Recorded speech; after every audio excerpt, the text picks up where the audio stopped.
led by Councilmember Alvarado. Salute. Pledge. I pledge allegiance to the flag of the United States of America and to the republic for which it stands, one nation, under God, indivisible, with liberty and justice for all. Please remain standing, remove cover. Heavenly Father, we just thank you for this opportunity. We thank you for the opportunity to serve in council, Lord. We ask that you continue blessing this city, Lord, and bless everyone that's here and those that were not able to be here, be with them as well. And Lord, continue guiding us and giving us wisdom in Jesus' name. Amen. Amen. Well, very good. Barring there's no changes to the agenda, Mayor, no changes. thank you. I'm going to ask for an approval of the agenda. I move we approve. Motion by Councilmember or Mayor Pro Tem Prout, I'll second. second by Councilmember Olvera. Roll call, please. Councilmember Alvarado, Yes. Prout, Yes. Olvera, Yes. Espinoza, Yes. and Given. Yes, very good. Moving on, we have a few presentations to make tonight. Our first is for our planning commissioners, Ron Nunless and Bob Wiebe. Let me grab this and.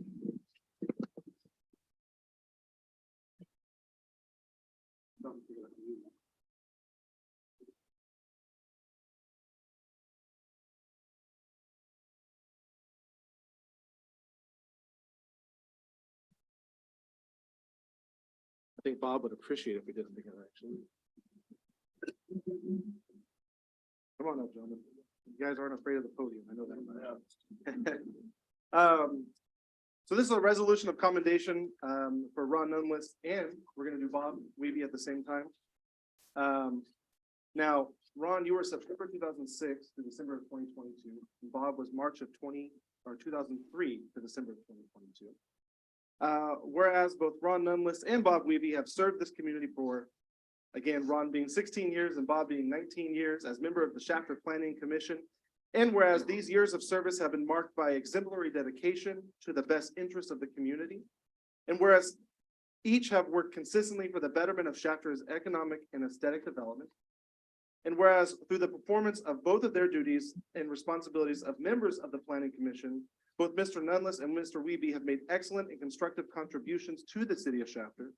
And whereas each have earned the admiration and high regard of those with whom they have each worked. Now therefore be it resolved that the City Council of the City of Shafter express our sincere appreciation and thanks, as well as that of our citizens to Mr. Nunless for his distinguished service and to Mr. Wiebe also for his distinguished service. Thank you, thank you, thank you.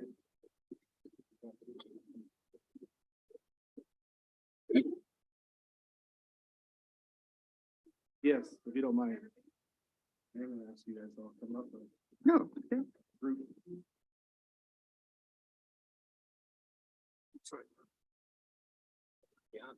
No. It takes a minute. There's not a lot of room back there.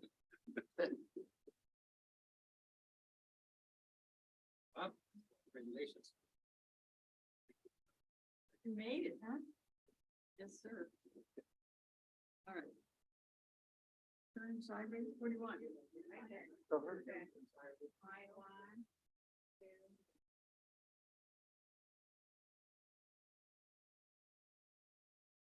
Good, good, good. Thank you very much.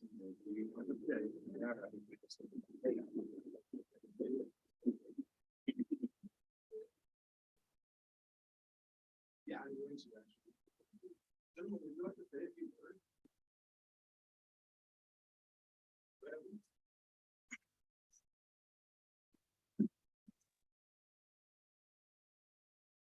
Yes, I enjoyed serving on the commission very much. It was, I considered it an honor, and I hope I was able to do everything you said I did.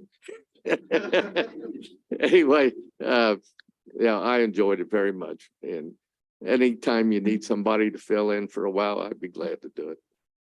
Okay, thank you. Thank you. Thank you.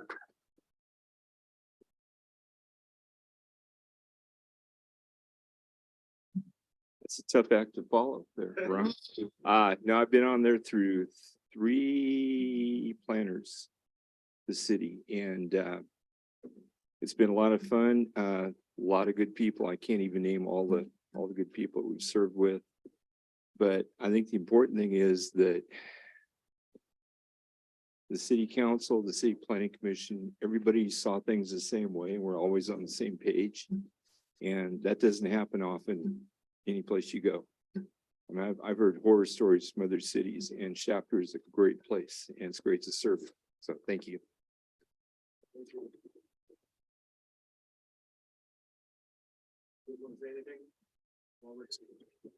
Well, I just remember when Bob Weeby had hair when he started, but doesn't have any now. It's all that stress. No, just kidding. No, but hey, no, I just want to say, congratulations and thank you for your service, Ron and Bob, for, your time dedicated to the community and helping, make good decisions, and for what the city is today is because you guys' direction as well. Thank you. I remember, Bob, when you started, there was some conversation about, wow, I don't know if I can do this. And I said, you're not alone. You're not by yourself. We do it all together. So in your words, you did say that. And you can see that's why we've been able to be successful and move forward. And so you're been appreciated. And Ron is the same way. And Ron's given a lot too to the community, and you feel the community and you know what's right for the community. So we thank you very much. Yeah, I appreciated serving with you both, Mr. Wiebe, Mr. Nunless. Thank you for the guidance, direction. I know we brought a lot of different input to it, but yes, we always agreed on it. So I think we all had the same goal at the end of the meetings and stuff. But thank you very much for your service. And we probably will be seeking your advice in the future as well. I would just like to say thank you for your service. Thank you for your commitment. And thank you for the time that it takes to do that type of position. And it's one thing that I've come to figure out real quickly is time is precious. So I thank you for your time and your service. I'll stay here. Thank you guys both. Surprisingly, both of you have given me insight, individual insight. Spoken to me from a very personal level, and I'm always appreciative of your guys' words. Your advice has always been bar none, and you've served well on the planning commission. I don't think everyone quite understands planning commission, and it's a different beast. Sometimes there's a lot going on and sometimes there's not. And to both of you, I believe where we are in the city today is because of your experience, your expertise, your guidance, and what you have pushed to see happen at this point. I'm very, very thankful for both of you. That is sorry. Okay. Our next presentation, I'm gonna try to do this off memory. We have some Shafter Striders here that we want to recognize today. So if I call your name, if you guys can come up here, that would be fantastic. Oh, you have some too. We are so grateful and so honored that you guys are putting Shafter in a map in a positive way. And I saw some girls here. I'm like, hello. I had to come and give it to them personally. So thank you for allowing us to be of service on behalf of Dr. Jasmine Dane. Congratulations, not only to the parents and the kids, but Shafter at all. Hopefully we have them in the same room. I don't know. We're gonna hope. But I could. All right, if I call your name, come out. Romy Loaiza. Good. You have one there, you have one there. Just look at her on the camera.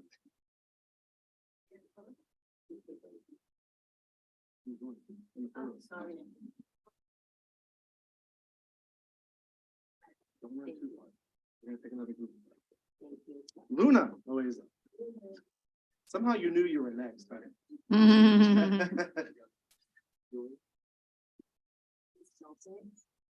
Phoebe. Wait,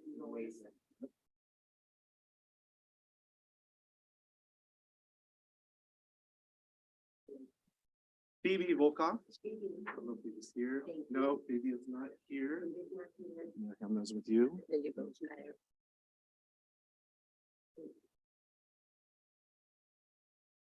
Roberto Rodriguez. He's 7 years old, right?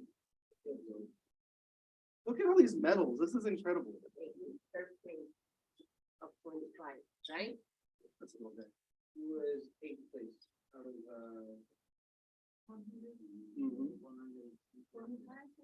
Robert, look, here, ready? And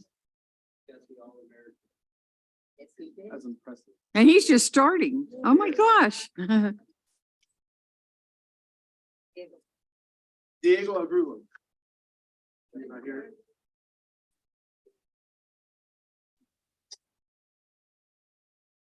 Thank you, ma'am. Kind of cheating and showing her so she can work on it. Delia Volkov is not here either, correct? But we were thinking of all of them, but they all did a great job in the chapter of them. Sophia. Sophia Aguilar.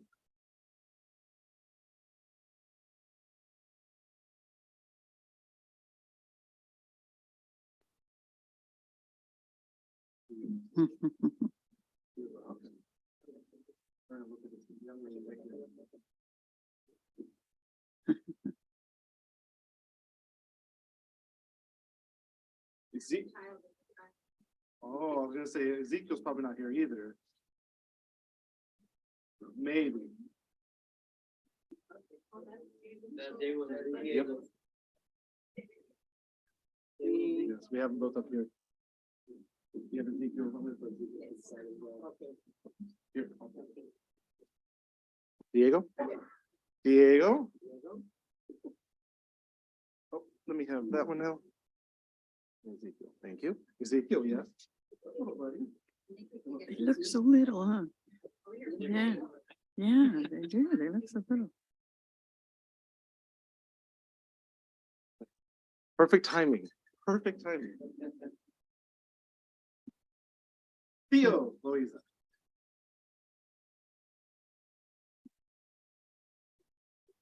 Got it? Get her real quick.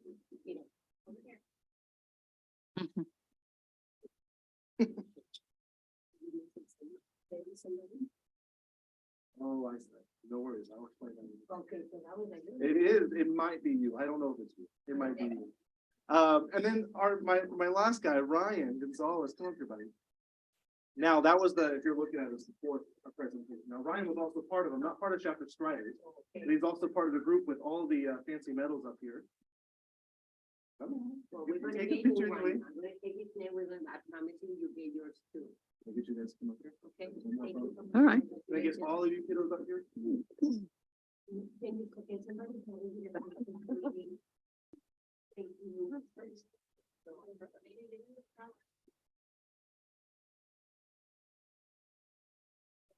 I like I have to kind of.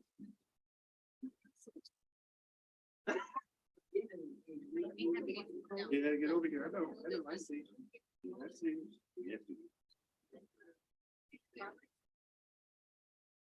Thank you, Vera. Thank you, by the way.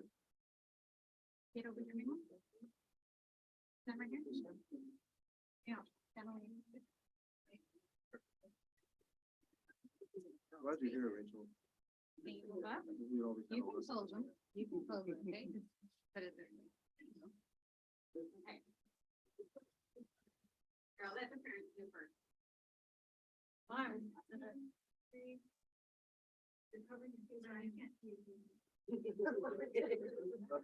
He's like, I want to cover it.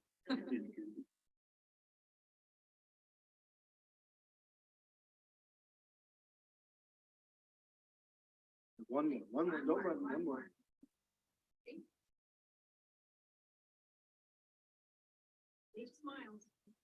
Awesome. I know that one.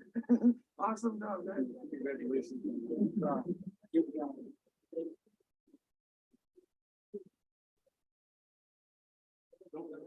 You didn't realize, I know, it looked a little weird on you. Don't.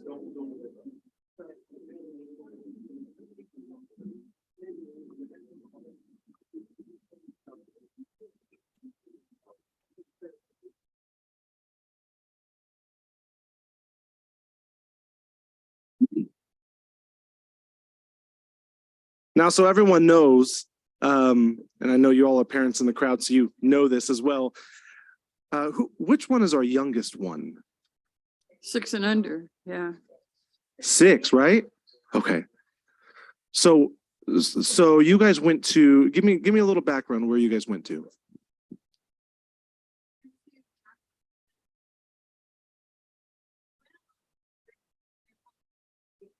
Mm-hmm.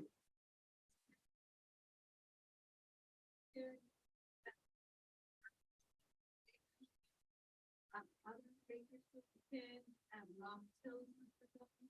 And we just hope that this continue to go. We hope that this continue to want us to running. If you could tell me before. It's such a cool experience. I know when I saw she was talking about Brianda, and I thought, man, this is so cool because they're so young. And it's one of those situations where it's just a really cool experience to get to go. I mean, you're in Knoxville, Tennessee. You get a chance to go run, not just with the people in this community, but really nationally. And you know, as young, 6 years old, as young as she is, you know, it may not be something that we all comprehend at the moment. 5, 6 years from now, we're going to look back and go, oh my gosh, did I really do that? Was I really running there? Did I really get that chance? And who knows where she gets to go from that point? And each and every one of you, that's just absolutely incredible. So good job to you guys. Good job to parents for taking the time to do it. Because sometimes I don't think people recognize how much it takes from parents to do that too. But that's what makes us better community, better citizens, better families, and it comes from you guys. So thank you guys very much. I'd just like to say thank you for going all the way to Knoxville and representing Shafter. And I bet you a lot of people in Knoxville, Tennessee know where Shafter's at now. So thank you very much. Right.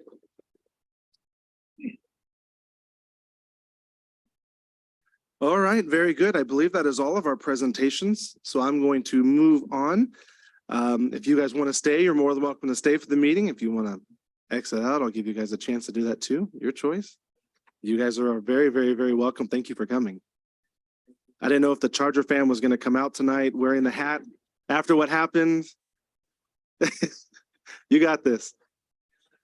Have a good night. Right. Oh my gosh. Wow. How many kids? Wow, 400? When his reason was 200 kids. So Wow. Oh, that's right. Yeah. Wow. And he had his Wow. first airplane ride. Second one, you made it too, didn't you? That's awesome. Very Have a cool. good one. Thank you. Bye-bye. Good night. All right, very good. While they're moving on out, I'm going to ask if there's any public comment during public comment Mayor? time. Go We ahead. have one more presentation to self-help enterprise. You are correct, and I missed that one. My apologies. You just kept it going.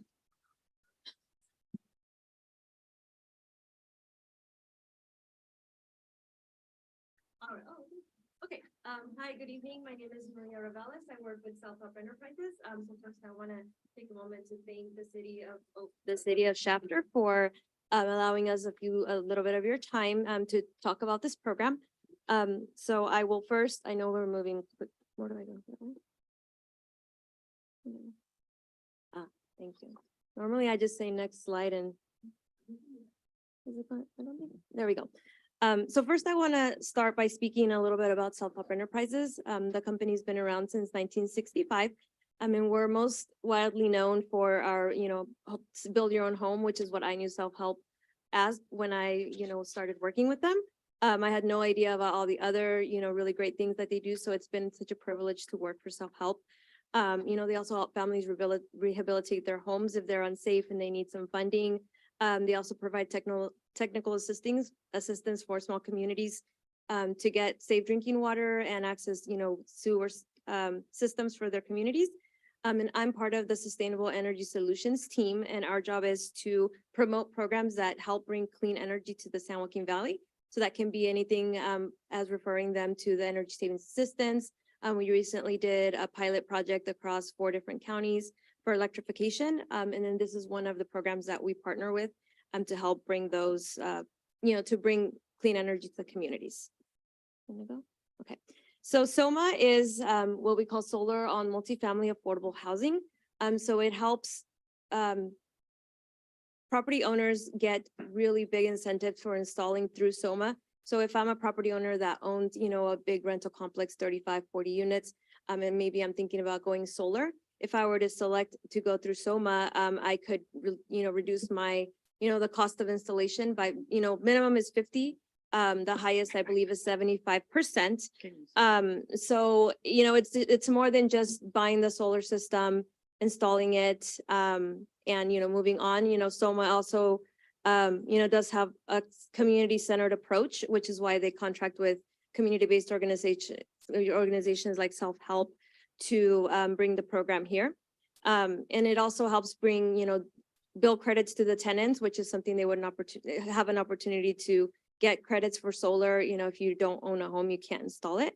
And it does, help bring jobs here because we prioritize the tenants of the, properties as well as the community for these jobs. So if they wanted to learn about, electric, be an electrician, take a 40-hour course, and they could potentially, work on their program, the installation of their own property. And this program is authorized by the California Public Utilities Commission as well. What? Am I doing it or you? Next slide. I'm like pushing the button. Okay, so, oh, wait, back one more. Okay, so SOMA, for Self-Help Enterprises, SOMA is a statewide program, but Self-Help Enterprises represents the San Joaquin Valley. So we're working in PG&E in Southern California, Edison territory. And we prioritize the disadvantaged communities above all else. And there are 324 eligible properties across Fresno, Tulare, Kern, and Kings. And Shafter has 6 eligible properties, which could potentially participate in SOMA. Those 6 are Tulare Arms, Westside Village, Casa de Amelia, Hudson Park, Shafter Housing Authority, and I believe Skyway at one point had a SOMA application, but I think it's in the process of being sold or remodeled, so it kind of dropped off, but hopefully they'll come back later and participate as well. Next slide, please. Okay. And we kind of like to highlight a success story. So Self-Help Enterprises is part of SOMA. All of the properties that Self-Help owns are either in the process of installing or will be in the future or already completed. So this is Sand Creek Apartments in Orosi, which is in Tulare County. They recently completed SOMA, I believe, in the fall of 2021. They had a big ribbon cutting. And for those families, participation in SOMA was able to give them about $50 in bill credits every single month. So that's about $600 in savings for each family and about $36,000 for the whole community. So that can be, mean the difference, having groceries, getting gas for a lot of our low-income families. So we, we're very happy that the program, because the catch is, they're going to get it at a way lower price, but the catch is that they have to give the majority of the savings to the tenants. So they can't install it and say 100% of it, the production is going to go to my office, to the pool, to the common room. They have to give the bulk of it to the tenants living in those properties. Next slide. And along with energy cost savings, it does provide access to clean energy. I know, the thought of getting solar is exciting to a lot of people, but unless you own your home, you can't access it. I know I recently just got solar panels. Last week they got installed, so we were very excited. So this is a way that the people that rent in the low-income housing can have access to that clean energy. And it does reduce their costs, like we said, and it also does include a rent hike protection. So they're not, the owners can't turn around and say, well, now we're going to double your rent because now we have this great incentive. It obviously every single year they are able to to raise the rent a certain percentage, but it just protects them from like a predatory, really steep hike in the rent. Next slide.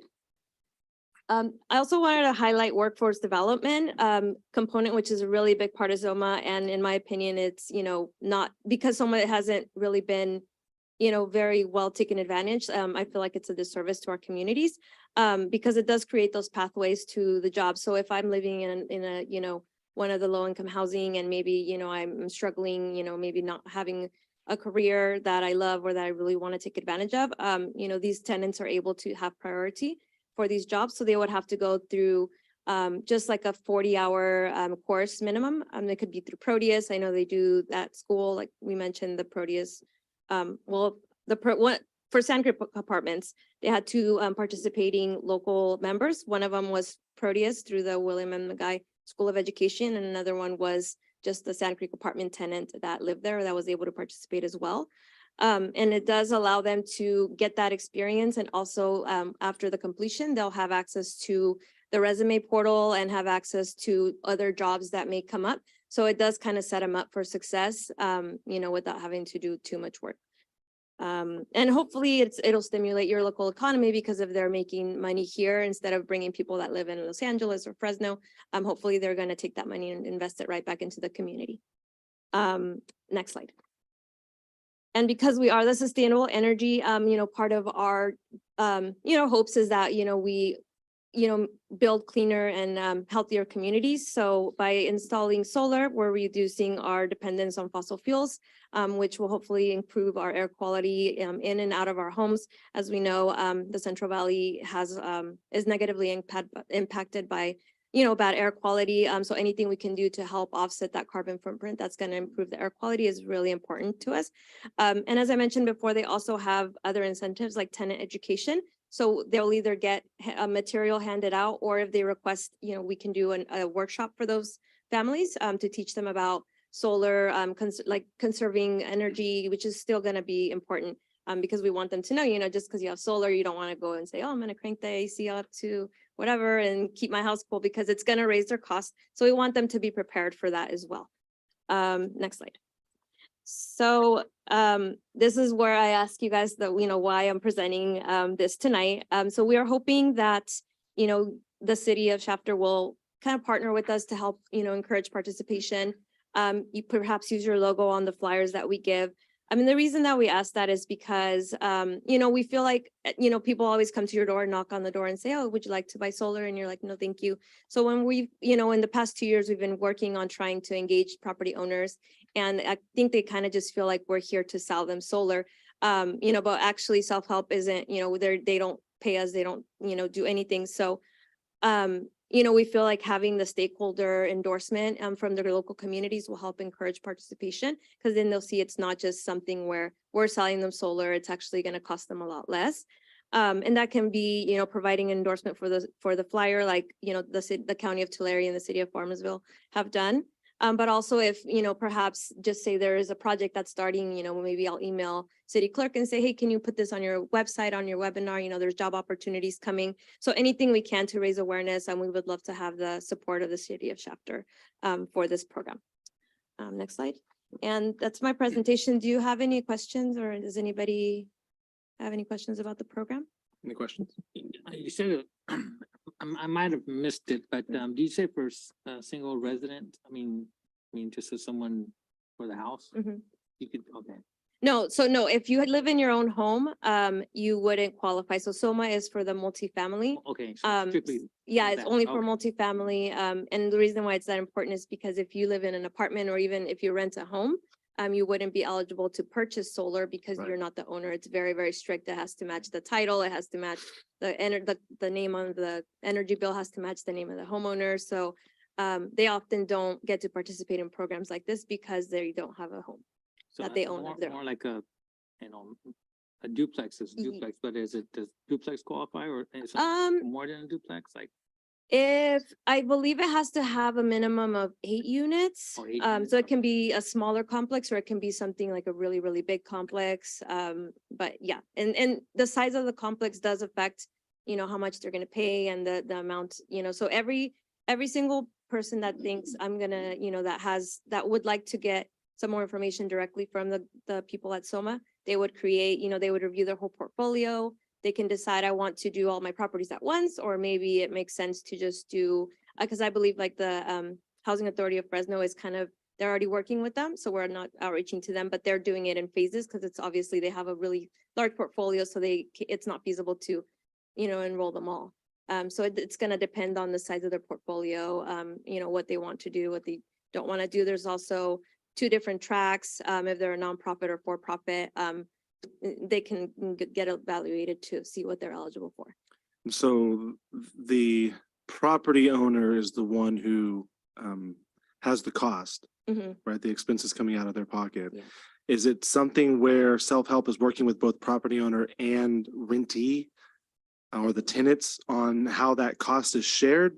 Because if the property owner, I'm only asking the question, if the Yeah. property owner is the one who's making the expense, but self-help is saying, the mandate is majority of the success out of the solar has to go to the tenant. Mhm. Do you have pushback on property owners who say, listen, unless the tenant's going to help with the cost, I won't do it? How does that work? I don't believe so, because a lot of the times, I mean, there's a lot of properties that already went solar, but they just, they're just working for themselves, for their, office or the common areas. But I don't think we get a lot of pushback because the tenants, and then another question we had before is who's gonna regulate what's gonna get, who's gonna do what and how are the tenants gonna receive those savings? It's actually done, directly through the utility company. So the owners don't have to do, anything about giving them money back or anything like that. But the amount of the allocation also depends on the size of the property, as well. So every single property is gonna be unique. They're gonna have their own plan. You mentioned 6 property owners here in town. Have you Yes. reached out to them individually? Yes, we have tried. They're owned by different, so we've gone to the properties just to introduce ourselves and meet the on-site manager, and then they've given us the contact information for the other ones. For their manager, or they've passed on the information. So we're working with some of them. I recently started working with the Cesar Chavez Foundation. I believe one of your properties is Cesar Chavez Foundation. So hopefully we'll get them on board. Maybe not. I'm not sure. I'm not sure. I can't remember. I haven't I started entering notes this week, so I don't remember everyone, but I Yeah. think it's that one property over by the Got skate that. park. By Hudson on the other. Yeah, the other side. Yeah. I have a question Mhm. on the, and I'm not sure if you may have the answer to this, but what about true up bills? Say the tenant says, yes, like you mentioned, hey, I have solar. I'm gonna put my AC down to 60 degrees. I'm not gonna, and then the electricity bill is, Yeah. do you know if that gets charged to the tenant or how do they work that? yeah, so the tenant will pay for it because they're the ones that are gonna have the bill. I think very few properties are like master metered, which means that they share the Mhm. cost or it's embedded. But if it's determined that every single house is eligible for a $50 credit because of the solar system, then it's my responsibility to pay the difference. So if my bill is only $90, then I'm only gonna pay 40. If my bill credit is $50 a month and that's established, then I'm gonna have to pay the difference. Okay. So if it's a time when I don't use very much electricity, maybe you might have a credit. But if you go way above and beyond, which is why we do the tenant education.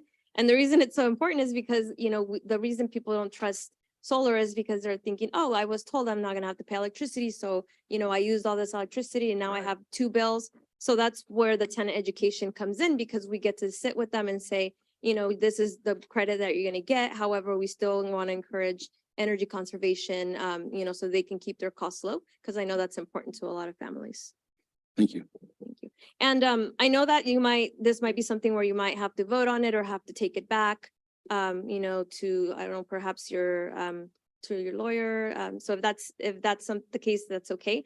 Because I'll be in touch with your clerk and, they can let me know the decision if we can't have one tonight. So, You've said it best, Yeah. actually. Yes, be in touch with our clerk and Okay. city staff. okay. And then at that point, we'll have the conversation and then determine which way we go with it. at that Okay, awesome. Thank you so much for your Thank time. you. guys You do have- have, you've given the presentation. If Yeah. there's any other information you have, Yeah, of course, you can reach out to me if you have any follow-up questions. All very good. right, thank you. Excuse Thank you me, very Mayor, much. through you to the presenter. Quick question. What's your Yes. timeline that you needed a response from the city to get the logo on your flyer? I mean, there's no real timeline. I mean, this project is a 5-year project. But it's just what we've tried in the past just hasn't worked.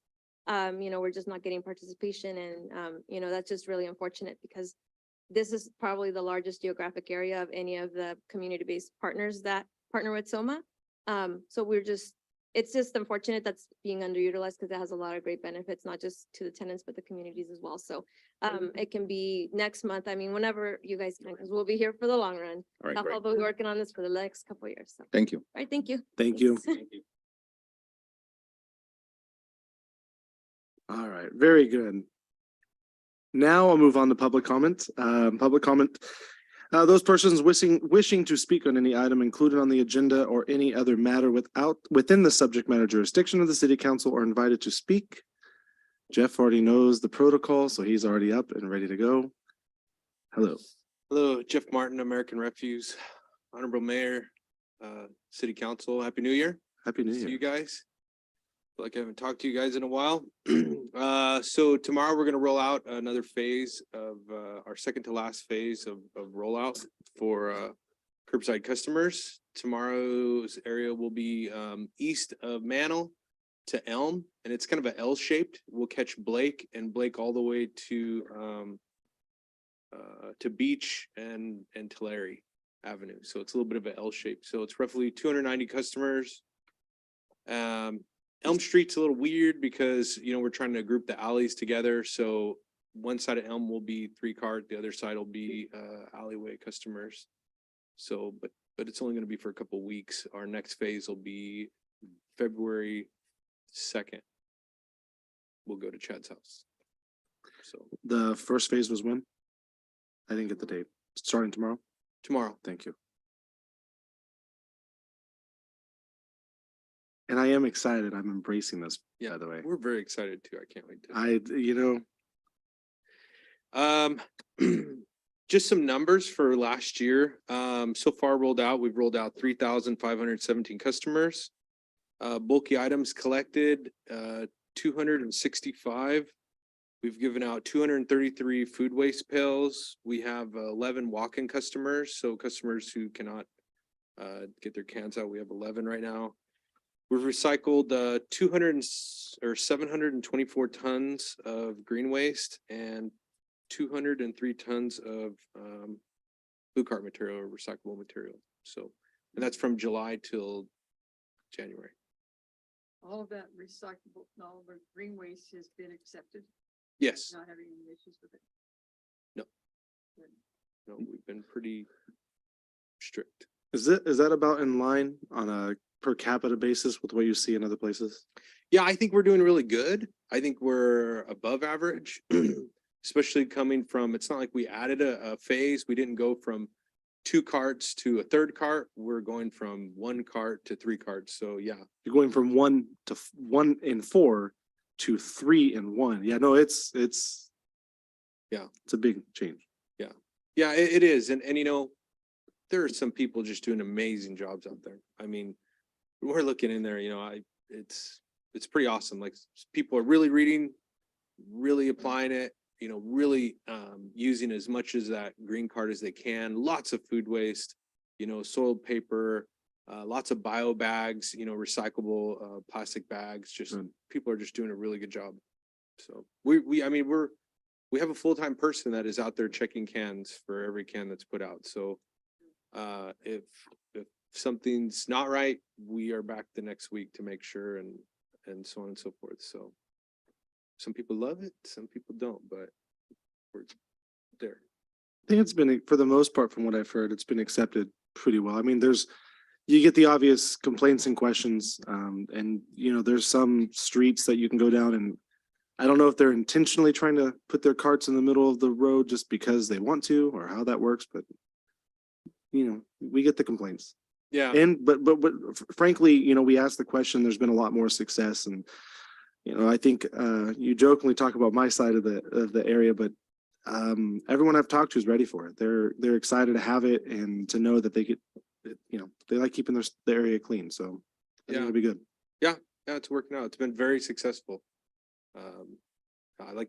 I thought I'd be visiting Michael a lot every day, but you know, I only see him about once a month now, whenever I see you guys. So it's been good. Good. All right. That was easy. Jeff, I got a question. The transition's been pretty smooth for the most part. Yeah. It's roughly, the first 2 phases were a lot of customers, you know, 1,700. Mhm. Now we're down to roughly 250 customers, a month. Okay. And that's pretty So manageable. you guys have pretty much been able to work out all the sticky situations and stuff like that for the Yeah. most part? Yeah. Okay. And not every single one. There's every time that's something interesting, but I should write a book. But yeah, for the most part, we have it down now, and we work closely with the city. You know, we're constantly communicating. You know, because people kind of go in a circle. They go to the city first, and then they come to us, and then back to the city. So we're able to work it out. Thank you for your time and effort, because I know that just doesn't work itself out. I know there's a lot of work that goes into making all that work, so thank you. Yeah, you're welcome. I think the key thing that we've done is when we have a problem is we send somebody to their house. So we get we get a lot of notices. I think the city gets a lot of notices, you know, someone writes something. And so it's like right away when someone's very frustrated or whatever, we go to their house. You know, if someone's like, I can't believe I don't know what to do. You know, we go there, we get a person there, we get them in front of them and we're able to talk to them and sort it all out. And we tell people, hey, any problems, call us. We'll come. We'll come and spend the time with you. That's what we want. We want a successful program. So, and that's been very helpful. Welcome. Thank you. You're welcome. I didn't even have to say anything, Irene. You just went right with it. I like it. Good evening, council members. Irene Montoya with Grow Academy Shafter. I actually came just to say thank you for approving one of my special events permits for our field day. It'll be this Friday at Veterans Park. We had close to 500 students reach their NWA growth academically the first half of the year. So they get a special pass to a field day at Veterans Park where we rented a bunch of inflatables and got a face painter. I got some parents volunteering their time that whole morning just to kind of have fun with the kiddos and really give them that kind of a reward of a you know, job well done for them. So we're super proud of them. So if you guys are free on Friday, please swing by our campus. It's going to be a really fun day. Just wanted to take the opportunity to say thank you for that. So 500 out of how many students? 800. What time's it start? It's impressive. It's from 8 to 12:30. When's the best time to learn? Oh gosh, anytime. They're all so much fun. They're gonna come in waves. We're gonna start with my littles first and then work our way up all the way to our 8th graders. But Those numbers you're talking about, that's a year number, not a half year number, correct? that's just the first half of the year. So, we- so they're already exceeding, your Correct. 500 is already exceeding where you want them to be at the end of the year. Correct. Yeah. Yeah, so it's very gratifying. It gives me the chills because they're really doing a good job. So these students take this exam in the beginning of the year. We take it again right before winter break and we get to see their growth and to see that amount in such a, you know, such a short time it's very like we did it. It's So, nearly 63% of growth that you've met the expectation. You still have a whole another half year to go. So yes. that's absolutely, awesome. Absolutely. So we're expecting to do another one, obviously in the spring to kind of just celebrate more achievement with our kiddos, but this is just the first step for that. So we're really excited. And if you're free, like I said, or if you ever want to come to campus, please come on by. We're more than happy to give you guys a tour. Just because we're growing so much and, you know, it's just rolling on in. Yeah. I have a question. Have we already checked the park for the condition of the water and how saturated it is? Have you been over there too, Irene? I have, but it hasn't been too bad. I didn't know if there was a Usually low spot or something that they, We're not Mayor Pro Tem, we're not aware of any issues, but we can be happy to stop by tomorrow ahead of the event and Yeah. address anything beforehand. I know we're expecting, they should have a little bit of rain tomorrow, nothing on a big drop, but you know, it would be nice to have another dry day. Yeah, absolutely. Yeah.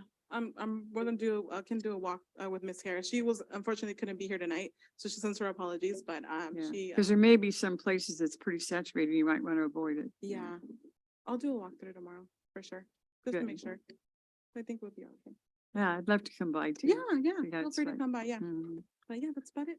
On a side note, and I just to relay the information, I know that city manager and our public works director were looking at that road crossing. Yes. Just a side note, Okay. there's nothing that has stopped on that. They're still looking and seeing. For stop what- signs. Not so much a stop sign, but some type of crosswalk or Like a safety light, feature. yeah. Well, I stop understand signs. Los Angeles gets really, I mean, our kids go there. It Yeah. gets really crazy. It gets really crazy and it just, it's just such an odd little area where it's at because it kind of dead ends at a house too. So I think in any more, you know, highlight of that the cross guard would be very helpful. Just so everyone's aware, don't let them get scared. Silence isn't the problem. They're looking and talking through it. I know that much of it. So don't be afraid of the silence. It just takes a Okay. minute. You got it. No worries. Thank you. Thank you.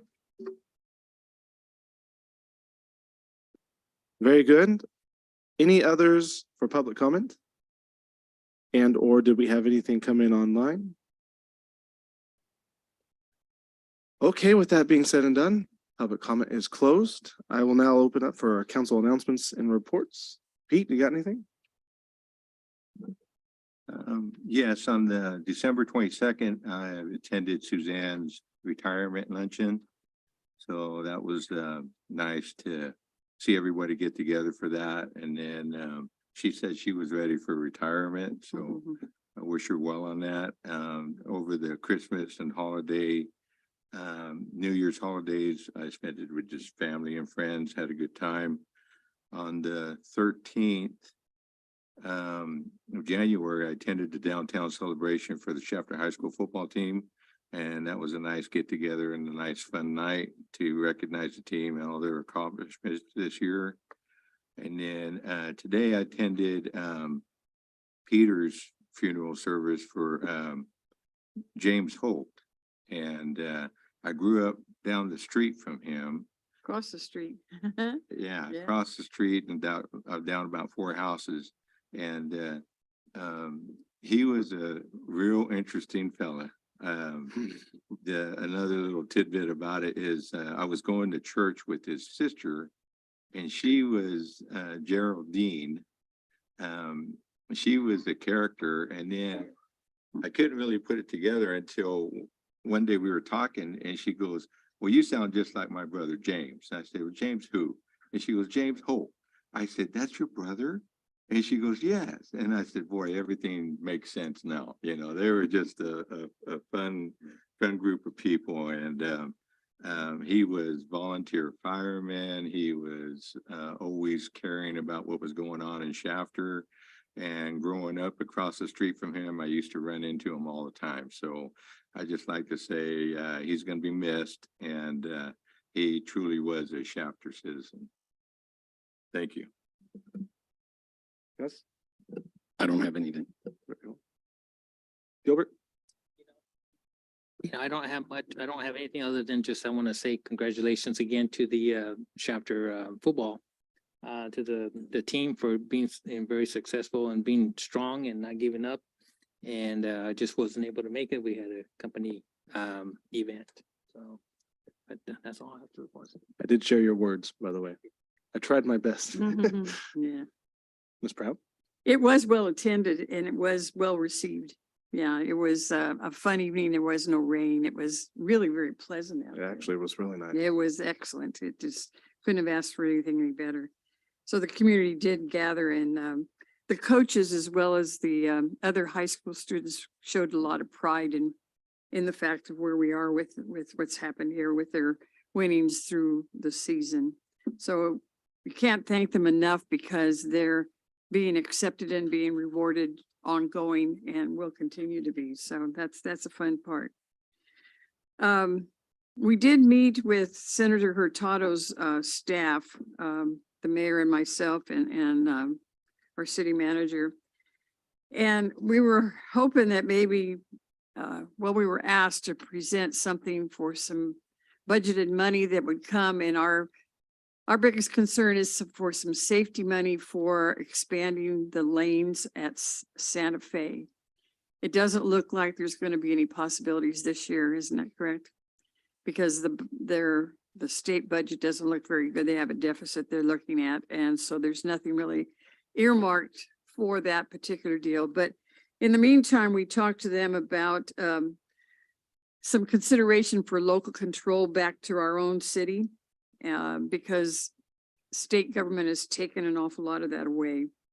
And so we're going to continue to work not just with Hurtado's office, but also Jasmine Bain, who is new up in Sacramento, and some of the others that maybe don't just represent our area, but are also instrumental in helping to strengthen.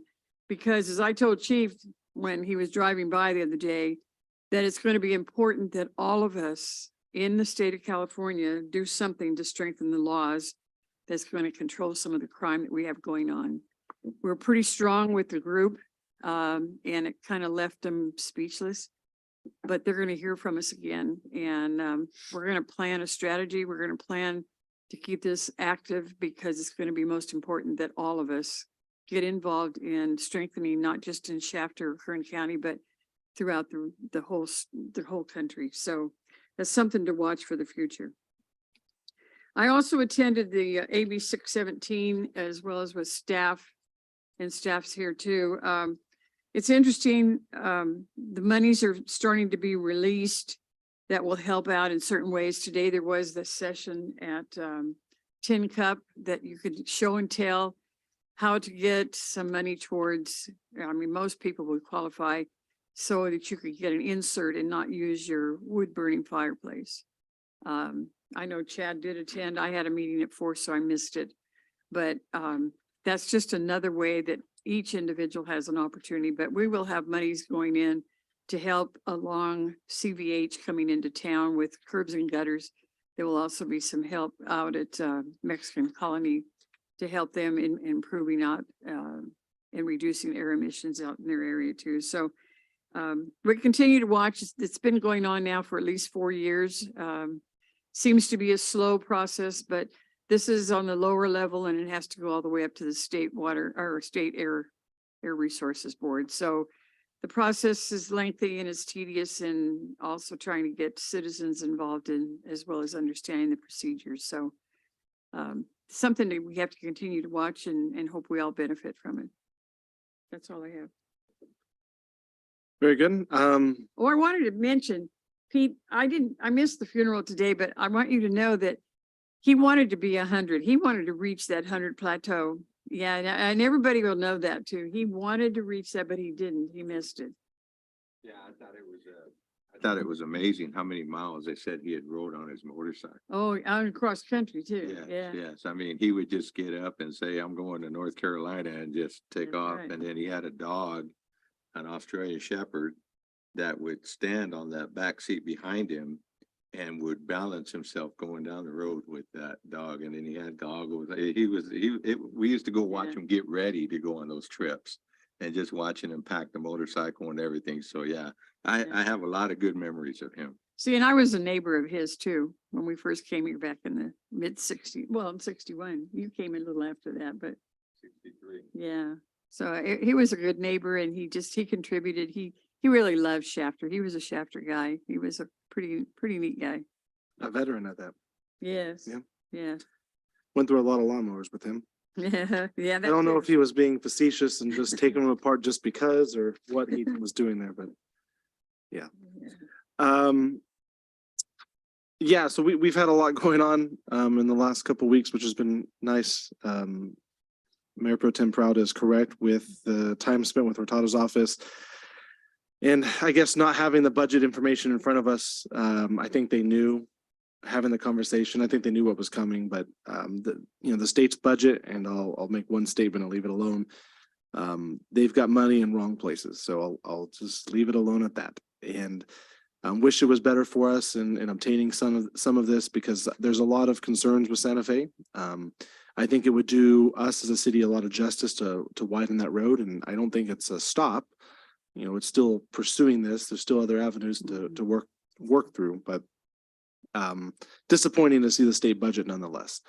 Also to note, one more thing to note, on the 12th as well, the Wonderful Company was actually out here. They have what they call Project Wonderful, and they were doing work at the library. And so if you go to the library now, I'm not a fan of it quite yet. I like my green grass. I'm just going to say it. But they have redone part of the landscape in the front, and it's really nice when the community comes in. They don't just try to, put money into something. They actually put time and effort into it. So they built the planter boxes and redid the front landscape there. But also a big thank you to your city staff, Mr. James. That was great. Those guys really get on it. I actually had to tell him a couple times, Juan, hey, you just step to the side. Let us do some of the work because you're doing it all. We have fantastic guys out there doing the work. So big thank you to them and what they've done at the library. That library is absolutely amazing. If you haven't had a chance just to walk through there, there is always something going on. Take your kids, take your grandkids, whatever you want to do. Just it is really an incredible place to be. So big thank you there. All right. With that said and done, I will move into consent calendar. We have 5 items on the consent calendar for tonight, pretty light. Number 1, we will be approving general checks for December 22nd, January 5th, 2023, and January 12th, 2023. Number 2, we're approving minutes from January 10th, 2023. Number 3, we are adopting the City of Shafter employee biweekly pay schedules.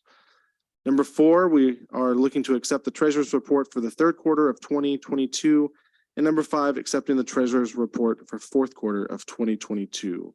Any questions, comments, concerns? If none, I'm looking for a motion for approval. Motion to approve. Fantastic. I have a motion by Councilman Olvera, I'll second. a second by Councilman Espinoza. Roll call, please. Councilmember Alvarado, Yes. Kraut, Yes. Olvera, Yes. Espinoza, Yes. and Gibbons. Yes. Very good. Now we're going to be moving on to our management report. Our number 1 management report tonight is for our planning commission vacancy discussion and direction. City manager? Sorry, Mayor and Council, I'm gonna have our city clerk give a brief staff report on that. You know, Nice. Good evening, Honorable Mayor and Council. Tonight, staff is requesting direction to fill the remainder of the 4-year term on the Shafter Planning Commission. As you know, there is 1 vacancy on the Shafter Planning Commission due to the resignation held by former Planning Commissioner Olvera, who has been elected to the City Council. To maintain continuity, former Planning Commissioner Bob Wiebe has expressed interest in serving the remainder of Mr. Olvera's term, which would be 2 years.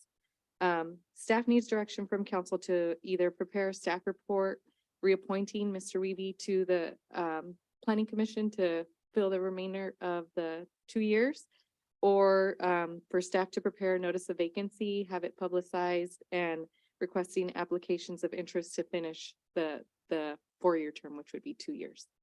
I'm here for any questions, but it's just needing direction on council. Very good. Mr. Wiebe, anything you want to add to that? Your name was thrown out there. Just want to let you know. He volunteered. I know. So did Mr. Noah, but he was the first. I just feel like it would be unfair to the planning commission to have 3 new commissioners on there. And when Councilmember Alvera got elected, then I just felt like it was my duty to say that I would become available again through the years. I know that you need a certain amount of consistency on there, and I think that that would help to provide the consistency, and then the new people would get on board, and then we could put a new person on in 2 years. So Very good. willing to serve Shafter in that way. Thank you. Okay. Any questions? I was just getting ready to ask the same thing. Any questions from you all? No, I may have a comment. I think it's really good that you should step up, and I didn't want you to go off either, but I think it would be a very good idea. Yeah, so, okay. We have a lot of big important things coming along, so. Yeah, thank you for stepping up. Thank you. So with that said, council, are we looking to, Can we do a motion? the motion, it is agendized, so you take formal action on that. You can make a motion to just reappoint Okay, Mr. Wiebe. I so or- move. okay, I have a motion to reappoint Planning Commissioner Wiebe. Do I have a second? I'll second. I have a second. Very good. May I take a roll call vote, please? Councilmember Alvarado, Yes. Kraut, Yes. Olvera, Yes. Espinoza, Yes. and Gibbons. Yes. Thank you. So you know we have to do a whole nother resolution again, right? No, we have to do this all over again in 2 years. Wait, and we can get more emotional with it if you'd like. You're looking at me like, please don't do this.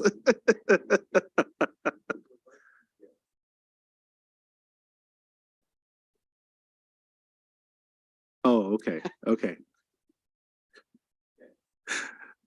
Thank you very much for doing this. And Mr. Nunless, thank you as well for stepping up right behind him. I know that was mentioned here, but to both of you and the experience that you guys have had, thank you guys very much, and knowing that you're here. Thank you and good night. Very good. Okay, we will move on to our management report. Item number 2, the awarding of the contract to Landscape Development, Inc. in the amount of $336,648.50 for the Kirschman Park irrigation system improvements. Sorry, Mayor and Council, just in the interest of time, the next 2 items under management report, 2, 3, and 4, our Public Works Director will make the staff report. Mike? Thank you. Yes, Honorable Mayor, members of the Shafter City Council, field and irrigation improvements at Kirschman Park were among the original projects planned with federal ARPA funds. And with the help of a landscape architect, Public Works completed construction plans for a project that would specifically replace the irrigation system, add a second infield directly opposite the current infield to increase the field capacity for youth sports, at least for sports practicing. The project also involves reseeding the turf and planting of new trees. Project was released for bidding and recently resulted in 7 bids being received, the lowest of which was submitted by Landscape Development for an amount of $336,648.50. This company is based in Valencia, I believe, and they haven't worked directly with the city as far as I know, but they have completed park and landscape work at Gossamer Grove on behalf of Lennar Homes. There is funding in the existing capital improvement program for the project to cover the low bid plus contingency, so no budget is action in order to proceed with this contractor. So we're ready to proceed with the project award upon council approval. It should be noted that once the project starts, the park will need to be shut down until the summertime for safety reasons and to allow the new turf to get established. And we are making contact with the teams that normally use the field, so they're aware of the conditions and the timelines. So with that, staff requests authority to accept the bids received and issue a notice of award to Landscape Development for the project. Very good. Any questions? Mike, is there a time that would be the best time to do that, or is this just a time that we're scheduled to do it? It just happens to be both. The landscape architect has informed us that April is the optimum time for the grass germination to take place. And so it just so happens that the irrigation system improvements being completed will lead to the exact timeline. So I think the optimum time to do it just happens to coincide with where we're at. Okay, thank you. Good question. Just if I may add a quick comment, Mayor and Council, just a quick comment, Councilmember Espinoza. We do have a timeline of spending these monies by end of 2024. We do have several other capital projects as well in the queue. So we're just going sequentially knocking these out as we can, given the fact that we have just a short timeline, even though it seems 2 years, but with everything that we have to do, it's just the timing. There's really no good time. So we're just optimizing what we believe will meet those timelines per the grant. Okay, thank you. I have a question. With all this rain, it's the only reason it's leading me to the question. With the secondary field, is it going to cause any issues with that catch basin back there? Catch basin in the street or the retention basin? The sump, I guess I would call it. And on the, what is that, the east side of the? Right up against the alley? Yeah. No, that the use of the alley and the function of the alley shouldn't change. Okay. Based on what we've perceived. How has that been? Has it filled up heavily with this rain? No, in fact, that is my recollection is that's more of a backup kind of basin. When the one on okay. Thompson is that capacity, and I don't really think we've ever had, there was some moisture, but I don't think we ever got to the point where we were having to divert water there. Very good. There was a time when it did fill up. I remember. We used to have a rowboat out there. Oh, my God. That I went don't in. remember that, but Oh, yeah. Yeah, oh, yeah. It was quite the deal. All right, very good. Looking for a motion. Okay, I'll move that we award this contract. Motion by Mayor Pro Tem Prout. Do I have a second? I'll second it. Second by Councilmember Espinoza. Roll call. Councilmember Alvarado, Yes. Prout, Yes. Olvera, Yes. Espinoza, Yes. and Given. Yes. All right. Moving on to management report number 3. Adopting of resolution 2902, a resolution of the city council of the city of Shafter authorizing the cancellation of community development activity 18.19.1.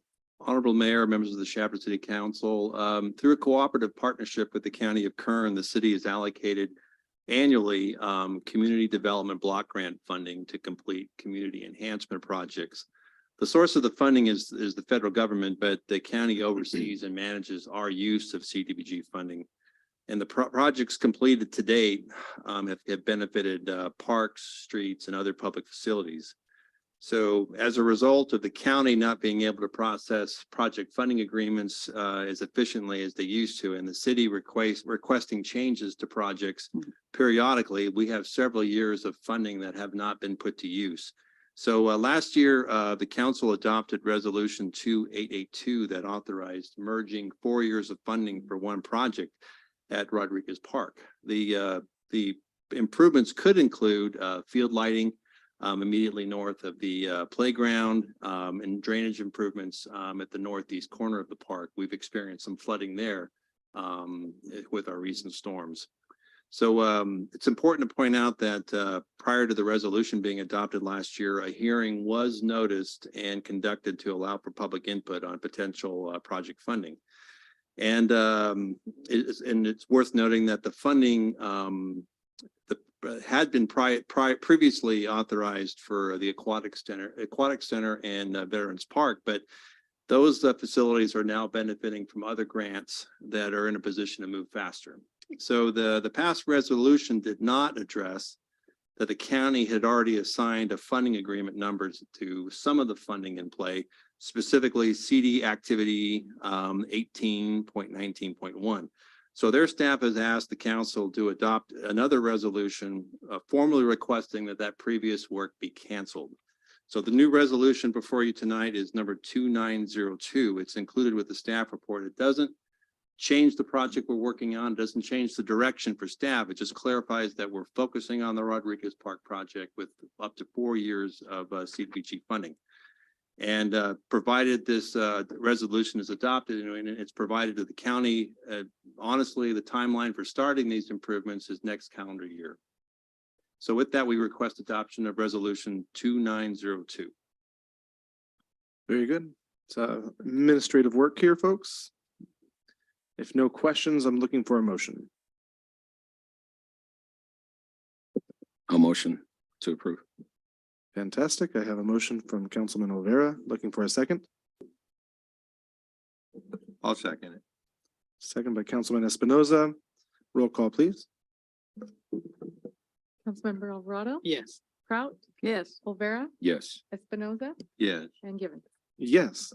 Moving on to our management report number 4, the approval of fiscal year 2022 to 2023 budget amendment to reallocate 75,000 of American Rescue Plan Act or ARPA funds for the Mantle Park Shade Structure Project. Honorable Mayor, members of the Shafter City Council, in 2020, the city received a state park grant through the Proposition 68 Land and Water Conservation Fund for improvements at Mantle Park. The grant funding would reimburse 50% of the city's project costs, but cap that reimbursement at $230,000 approximately. So the total project value is approximately $460,000. As originally awarded, the scope of the improvements included new shade structures, a new irrigation system, and a new dog park. But as time progressed, it became clear to staff that the escalating construction costs would prevent us from completing the full scope of work within the original funding made available. So late last year, staff proposed a reduced work scope to the state that was based on a prioritization of the improvements. Per the current plan that was presented to the state, we would be keeping one shade structure. And I think if I can have the city clerk kind of provide a rendering of the shade structure, this would be, this has been awarded and it would be installed just off of Mantle Avenue near the intersection of Blake. We would also be keeping the irrigation system replacement because what's out there now is extremely outdated and inefficient. But the plan would consist of removing the dog park. It's lower on the priority list, mostly because there's a concern about committing to the space that's required for a dog park at Mantle Park in particular. And we would also be removing miscellaneous park picnic space enhancements, which could easily be covered by local funds, operating funds. So the state responded to this request by stating that they could increase the funding to accommodate the dog park. But if the city decides to eliminate the dog park, that would also require eliminating the grant. The dog park, according to state officials, was instrumental in the city ultimately obtaining the grant. So, so after receiving this news from the state, or this response from the state, staff prepared a plan for moving forward without the grant, the state grant, which consists of the one shade structure, which, as I mentioned, has already been awarded. The loss of state grant funding for that particular improvement is estimated to be 75,000. But that funding could easily be replaced by surplus ARPA funding that's available. The ARPA funds could also cover the cost of the irrigation system, which that prospect will likely be brought back to you next month for consideration. And while some residents have voiced support for a dog park here in the core city, Mantle Park may not be the best site, mostly because, as I mentioned, there's a need to preserve open space for multiple uses at Mantle Park, especially public events such as the Cinco de Mayo event. So for tonight's agenda, staff is requesting a budget appropriation of 75,000 in ARPA funding to the shade structure project, which has been awarded. If approved, staff will if this action is approved by staff tonight, it's likely that staff will come back at a future council meeting to request formal forfeiture of the state grant funds. And with that, I'd be happy to answer any questions. Very good. I will say, open up for questions or comments. I will say that, we've had the conversation about the dog park. I don't think I've ever really liked the dog park there. I think space is a issue, especially with all the events that we have going on in that area. Mantle Park, typically the schools are using that all the time. Now, Veterans Park has alleviated some of that, but it's still very, very, very busy. But my three concerns are space. I think that's a big issue. The cars coming around with a dog park, even though it's fenced off, that kind of concerns me because it's a high traffic area. And the same thing goes for the foot traffic. There's a lot of kids going through there. The last thing we need is having PD out there because somebody got bit by a dog. So I'm not a huge fan of that area. My comments there. Anyone else? Oh, I'm opposed to the dog park there. All right. So we lose the grant. That's fine.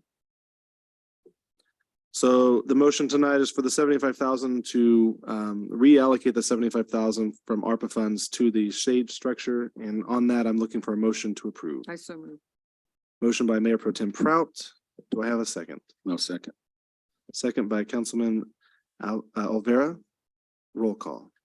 Councilmember Alvarado, Yes. Prout, Yes. Olvera, Yes. Espinoza, Yes. and Given. Yes.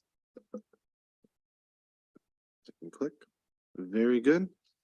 With that, I believe that is all of our management report items. City manager comments and reports. Sorry, Mayor and Council, just a few reminders and one quick update.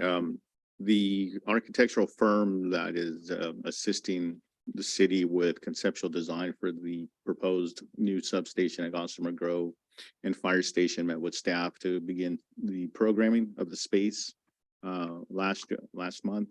And so there is work continue to move forward on that. Also, too, the deeds have been recorded.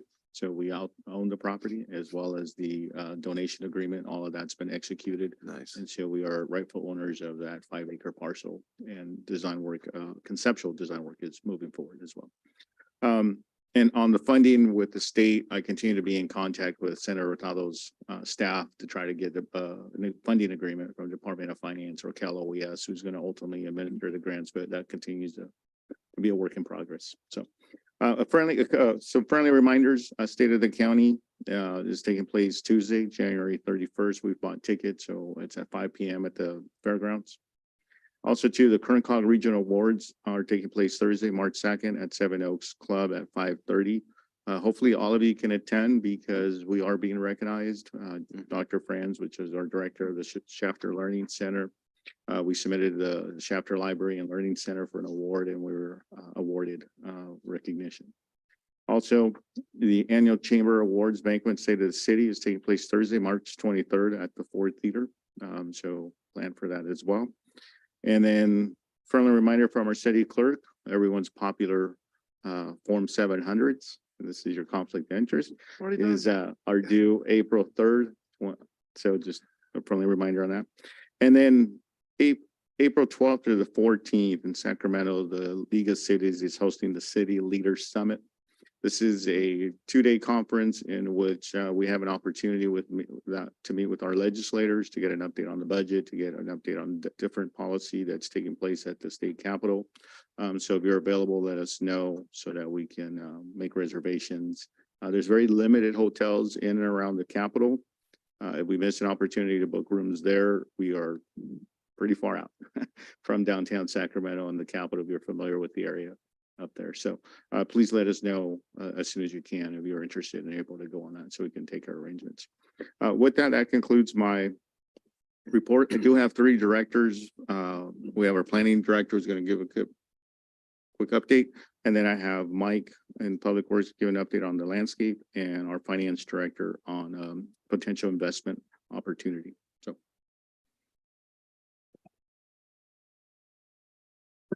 Honorable Mayor and Council, I just wanted to give you a quick update on the housing element and how it's going. Currently, we have 4 draft chapters, mostly the background chapters, kind of intro, a little bit about the regional housing needs allocation that we've talked about prior, as well as sort of the existing conditions of the city of Shafter, demographics, things of that nature, things that just stuff that is readily available, but we're pulling it together in a complete volume. And then finally, and kind of an analysis of constraints to housing development as a result of our existing zoning ordinance, geography, things of that nature, just sort of the background information to set the table for the actual policies that would be the draft policies that would be considered by the housing element. The housing element, those next chapters are the ones where I think it would be time for us to present those to you as draft policy changes or possible policy changes. So staff is going to set up a meeting once we receive those next few chapters, kind of the meat of the document. After we've reviewed and digested it, we'll set up I'm thinking a meeting with the council and to discuss those possible changes. Staff would also like to get direction from the council on whether they think having some sort of a large property owners stakeholders meeting would be something that would be after receiving sort of feedback from the council, sort of engaging sort of the large property holders in town. Because to be honest, I mean, it's sort of willing buyer, willing seller. Large property owners need to sort of be on board with kind of the vision of how housing will go here in the future of Shafter. So there was some discussion with the city manager on whether that would be something that you would like to see in conjunction with another sort of a workshop where we really get into the meat of the possible policy changes or tweaks coming out of the new housing element. The one workshop that we did schedule that we had invited the public to come to, I hope we would have something completely different and it wouldn't be led by them. Yes, no, they would be led by staff this time. It would be with our own. Correct. Okay.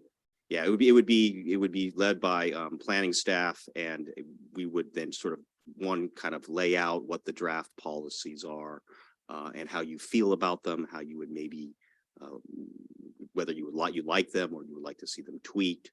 And that way we can get your feedback. And then from there, once we get that sort of first take, then maybe introducing it to like I said, large landowners, maybe the top 10 biggest property owners in the city of Shafter to sort of get their take, the wonderfuls of the world to talk about. Yeah, I think if we would pick certain people to come in, especially, I mean, what we had before just didn't do it, didn't do anything. Understandable. So I just wanted to make you aware of that. And that's some discussions I'm having with the city manager's office now to sort of propel that forward. But once we get those draft documents, then we can really start to talk about it. Right now, we're still kind of that background stage. I think before any of this is out there, I would like to see a draft of this and at least review and not the day of or the day before. Sure, absolutely. Thank you. Would you like to see all of it so far? There's about 200 pages so far in this thing. So Sounds like great reading material. okay, we'll get that out to you guys for you guys to peruse. And kind of linked with that is sort of, and I know I've talked about this before, but the idea of a general plan update. We have a lot of things that are sort of changing. We have an EIR, kind of the underpinnings of our CEQA documentation here in the city, starting to get a little long in the tooth. It's probably now a time to start thinking about entertaining the idea of a general plan update, to update our general plan, and associated with that would be ultimate revisions to the zoning ordinance, because the general plan and the zoning ordinance have to be compatible with each other by state law. So I would like to get some direction on whether you would like to see me to start sort of developing some sort of a draft request for proposal. Nothing where we would go out yet, but to sort of frame what we would like to see in this next general plan update. What would be the tasks involved, what, committees may be formed, a lot of times you want a citizens advisory committee, you want a landowners committee, those sorts of things. So I'd like to, with your permission, I'd like to start drafting that RFP for council review here in the near future. Yeah, I have no problem with that. Yeah, me either. I agree. That's really all planning had. We just wanted to kind of keep you up to date on what's going on, and we'll be bringing forward more. And I'll make sure that we get those 4 draft documents or chapters rather to you. I've reviewed them already, sent them back, and I'll get them to you for your review. I'd hate for you to continue down this trail only to find out that there's a consensus we didn't like something that was in there, and now we're releasing information or putting something out there that's just going to go back and get stricken again. Yeah, and like the first 4 chapters, I feel pretty comfortable. Again, it's more background, it's demographics, what's the kind of the where we're at currently. Still good. Factual Yeah. versus. Yeah, exactly. Yep. So I'll get those out to you. Thank you. You're welcome. Just really quick to add to that, Mayor and Council, is I'll have our city clerk schedule that study session. Well, we found is that study session before the regular meeting tends to work for all of you. So we'll look for a date sometime in February, possibly the second of meeting of February or even the first meeting of March to schedule that study session on the planning. It wouldn't hurt to have a high level GPA review as well, Yeah, because we'll combine it with that. theoretically, you can look at what does the map look like today? What could it look like? Again, super high level on a 30,000 foot view, not, delving into the details of R1, 2, or 3 and et cetera, but Yeah, we'll do a high level crash course on yeah. GP 101. I think with the exception of Mayor Prout, I don't think any of you were here during the 2004 general plan, right? So there's a lot that goes into it in terms of not only the elements, but just the environmental and everything. So we'll prepare something for you. Thank you. Yes, Honorable Mayor, members of the Shaver City Council, Public Works would like to use this opportunity to update you on the landscaping improvements that have been completed or are planned at public facilities throughout the core city. We provided a rendering of planned landscaping conversions at a past council meeting, 2 of which have been completed, one at the Learning Center and one at the Corporation Yard, which the city clerk is sharing a picture of.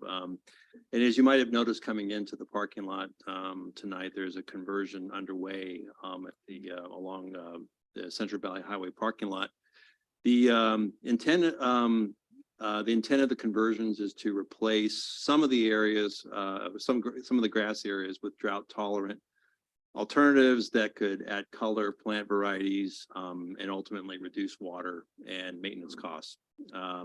So the feedback we've received at these completed sites has mostly been positive, but there have been some suggestions, and Mayor Gibbons, we've heard from you too, that the finished product leaves a desert look that is not necessarily appealing or reflective of where we're at geographically. But because there are future conversions planned, one at the police department, possibly one along Santa Fe Way, the Gateway area, and at the entrance to the wonderful industrial park, Public Works wanted to check in with the council and receive some additional feedback.